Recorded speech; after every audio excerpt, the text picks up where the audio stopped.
Hi friends, நான் வந்து Pepsi யூனியனில் 17 வருஷமாக ஜூனியர் ஆர்டிஸ்ட்டாக இருக்கேன்.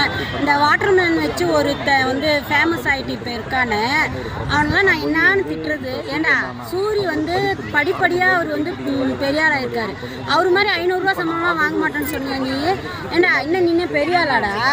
மூஞ்சியை பார்த்தா சத்தியமாக சொல்கிறேன்டா, வாந்தி வருது. உன் கமாண்டுக்கெலாம் நான் வாந்தி வர மாதிரி தானே போடுறேன். உங்களாம் அறிவு எங்கன்னா இருக்குதாடா?